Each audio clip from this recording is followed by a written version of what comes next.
வணக்கம். விஎஸ் ஜோதிடம்.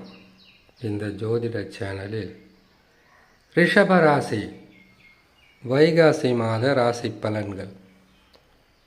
ரிஷபராசிக்காரர்களுக்கு வைகாசி மாதத்தில் கிரகங்கள் தரக்கூடிய பலன்களை பற்றி அறிந்து கொள்வதற்கு முன்பதாக சந்திராஷ்டம தினங்களை தெரிந்து கொண்டால் மிகவும் உதவியாக இருக்கும். நல்ல நாளாக இருக்கட்டும், கெட்ட நாளாக இருக்கட்டும், சந்திரன் 8ஆம் இடத்தில் சஞ்சாரம் செய்யக்கூடிய நாட்கள் மனநலம் என்பது அவ்வளவு சிறப்பாக இருக்காது. சூரிய பகவான் உயிர்காரகன் என்றால் சந்திர பகவான் மனோகாரகன். மனதை குறிக்கும் கிரகம் என்பதால் சந்திர பகவான் 8ஆம் இடத்தில் மறைவதை சந்திராஷ்டமம் என்று நமது முன்னோர்கள் சொல்லப்பட்டிருக்கிறார்கள். இந்த நாட்களில் புதிதாக தொழில் தொடங்குவது அவ்வளவு சிறப்பாக இருக்காது. வியாபாரமும் இந்த நிலையில்தான். யாரிடமாவது பணம் கொடுப்பது அல்லது பெறுவது, பொருட்களை கொடுத்து அல்லது வாங்குவது, அது ஒரு பிரச்சனையில் கொண்டு போய் நிறுத்திவிடும். இந்த சந்திராஷ்டம நாட்களில் வண்டி வாகனங்களில் வேகமாக செல்லக்கூடாது. திடீர் ஊர் பிரயாணம் ஏற்பட்டால் அதை முற்றிலும் தவிர்ப்பது உத்தமம். இதையெல்லாம் எதுக்காக தான் சொல்லியிருப்பாங்க நமது முன்னோர்கள்னு பார்த்தாக்கா, இந்த நாட்கள் ஆகாத நாட்கள். ஜோதிடத்தை முழுமையாக நம்புகிற ஒவ்வொருவருக்கும் சந்திராஷ்டம நாட்கள். அதுக்கப்புறம் பார்த்திங்கன்னா கரிநாள், அஷ்டமி, நவமி, இப்படிப்பட்ட கிருத்திகை நாட்கள். இந்த நாட்களில் எதையும் பெரிய அளவில் செய்யணும்னு நினைக்கிறவங்க கூட இந்த நாட்களை ஒதுக்கி வச்சு அதுக்கப்புறம் செய்வாங்க. காரணம் இல்லாமல் காரியங்கள் எதுவும் நடப்பதில்லை. எவ்வளவு நாம் வாழ்க்கையில் முயற்சி செய்தாலும் முயற்சிகளுக்கு வெற்றியை கொடுக்க வேண்டியது கிரகங்கள் என்று சொல்லக்கூடிய கடவுள்கள் தான். இந்த நாட்களை பொறுமையாகவும் நிதானமாகவும் 2.25 நாட்களை கடந்து சென்றால் பெருசாக பாதகம் இருக்காது. சந்திராஷ்டம தினங்களை பார்க்கலாம். வருகின்ற 11/6/2025 வைகாசி மாதம் 28ஆம் தேதி புதன்கிழமை இரவு 9:04 தனுசு ராசியில் சந்திர பகவான் சஞ்சாரம் செய்யும் போது ரிஷபராசியான உங்களுக்கு சந்திராஷ்டமம் ஆரம்பமாகும். சந்திராஷ்டம தினங்களிலிருந்து விடுபடக்கூடிய நாட்களாக 13/6/2025 வைகாசி மாதம் 30ஆம் தேதி வெள்ளிக்கிழமை அதிகாலை 5:49 மகர ராசியில் சந்திர பகவான் சஞ்சாரம் செய்யும் போது சந்திராஷ்டம தினங்களிலிருந்து விடுபடக்கூடிய நாட்களாக இருக்கும். இம்மாதத்தில் கிரகங்கள் தரக்கூடிய பலன்களை பார்க்கலாம். ரிஷபராசியான உங்கள் ராசியில் சூரிய பகவான் சஞ்சாரம். சூரிய பகவான் ஜென்ம ராசியில் சஞ்சாரம் செய்யக்கூடிய நாட்கள் உடல் நலத்தில் உஷ்ணத்தால் பாதிப்புகள் வரும்.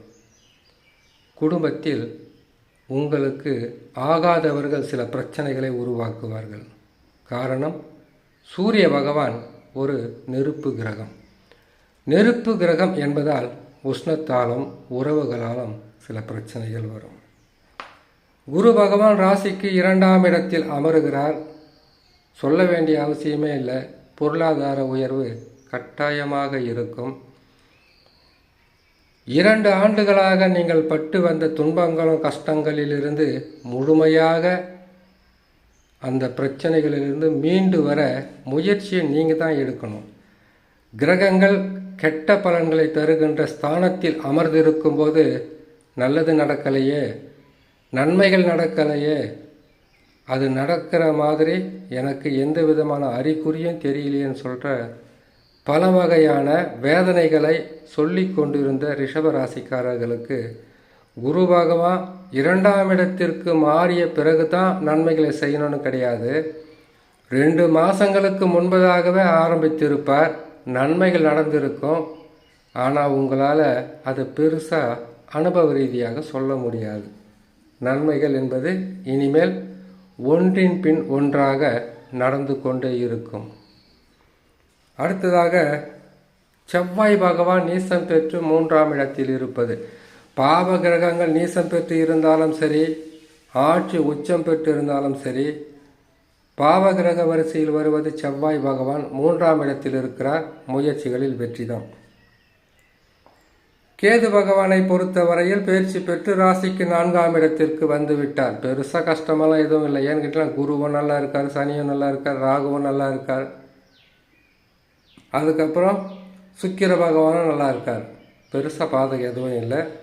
நன்மைகள் நடப்பதற்குண்டான வழிகள் இருக்குது. கடுமையாக உழைத்து வெற்றிகளை பெற வேண்டியது தான் உங்களுடைய நீண்ட நாள் கனவு.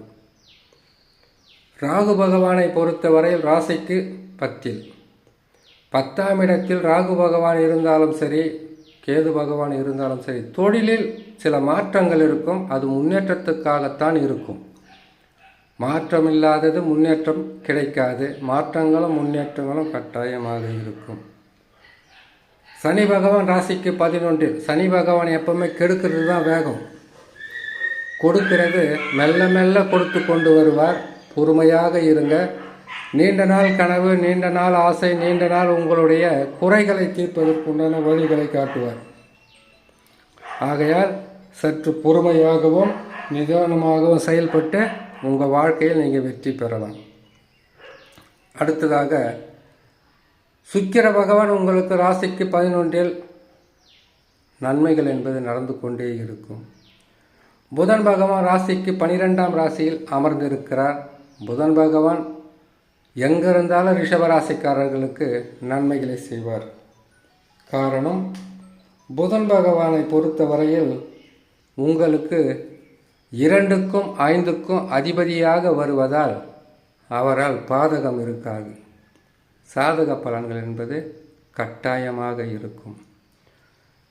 புதன், சுக்கிரன், சனி மற்றும் உபகிரகங்கள் என்று சொல்லக்கூடிய அனைத்து கிரகங்களும் ரிஷபராசியான உங்களுக்கு நன்மைகளே செய்யும். அதுக்கும் காரணம் இருக்குது. ஏன்னு கேட்டிங்கன்னாக்கா, உங்களுடைய ராசியே உபகிரகத்தினுடைய ராசி தான். உபகிரகங்கள் என்று சொன்னாலே மாதந்தோறும் வளர்ச்சி, ஆண்டுதோறும் வளர்ச்சி என்பது கட்டாயமாக இருக்கும். உங்கள் வாழ்க்கையில் பல வகையான முன்னேற்றங்களை நீங்கள் பெறுவதற்குண்டான வழியாகவும் வாய்ப்பாகவும் அனைத்து கிரகங்களும் சாதகமாக உங்களுக்கு அமர்ந்திருக்குது. இந்த நல்ல நாளை, பொன்னான நாளை பயன்படுத்தி வெற்றி பெறுங்க. நல்லது நடக்கட்டும். அது மட்டும் இல்லாமல் உங்களுடைய வாழ்க்கை என்பது இனிமேல் பல ஆண்டுகளாக உங்களுக்கு தொடர் தொல்லைகளாக இருந்த அனைத்து பிரச்சனைகளிலிருந்தும் மீண்டு வருவதற்கும் வாழ்வதற்கும் வழிகளை ராஜகிரகங்களும் உபகிரகங்களும் வழிகாட்ட காத்துக்கிட்டு இருக்கு. இந்த நல்ல நாளை நீங்கள் என்ன செய்கிறீங்க? உங்களுக்கு கடனாக இருக்கா? தீர்க்கறதுக்கு வழியை பாருங்கள். இந்த சந்தர்ப்பத்தை விட்டுட்டா மற்றொரு சந்தர்ப்பம் கிடைக்காது. இடம் வாங்கணும், வீடு கட்டணும், திருமணம் செய்யணும், புத்திர வாக்கியத்தை பெறணும்னு நினைக்கிற ஒவ்வொருத்தரும் இந்த காலகட்டத்தை பயன்படுத்தி முன்னேற்ற பாதைக்கு கொண்டு செல்லலாம். அது மட்டும் இல்லை, புதிய தொழில் தொடங்கணும், வெளிநாட்டுக்கு வேலைக்கு போகணும், நல்ல வேலை கிடைச்சி கை நிறைய சம்பாதிக்கணும், குடும்பத்தை காப்பாற்றணும். ஏன்னா ரிஷபராசி பாவர்கள் ஆட்சி உச்சம் பெறாத ஒரு ராசி. அதனால் நீங்கள் தவறி விழுந்தால் உங்களை கை கொடுத்து காப்பாற்ற யாரும் கிடையாது. உங்களுடைய சொந்த கை தான் நீங்கள், உங்களுடைய சொந்த காலில் தான் நீங்கள் முன்னேற்றத்தை அடையணும். அதற்குண்டான வழிகளை காட்ட ராஜகிரகங்கள் பக்கபலமாக இருக்குது. இந்த ராஜகிரகங்கள் பக்கபலமாக இருக்கும்போதே நீங்கள் உங்களுடைய சுமை, கஷ்டம், துன்பம், மனவேதனை அனைத்திலிருந்தும் மீண்டு வெளியில் வரலாம். அதற்குண்டான வழியை நீங்கள் செய்தீங்கன்னாவே கடுமையாக உழைங்க. உழைப்பால் உயர்ந்தவர் பல பேர் இருக்காங்க. அந்த நிலையில் நீங்களும் உங்களுக்கு இருக்கக்கூடிய எல்லா பிரச்சனைகளுக்கும் ஒரு முற்றுப்புள்ளி வைக்கக்கூடிய இடம்தான் இந்த காலகட்டம். இதை நீங்கள் முயற்சி செய்து வெற்றி பெறுவது உங்கள் கையில் தான் இருக்குது என்று சொல்லி இன்னொரு நல்ல பதிவில் உங்களை நான் சந்திக்கிறேன். நன்றி, வணக்கம்.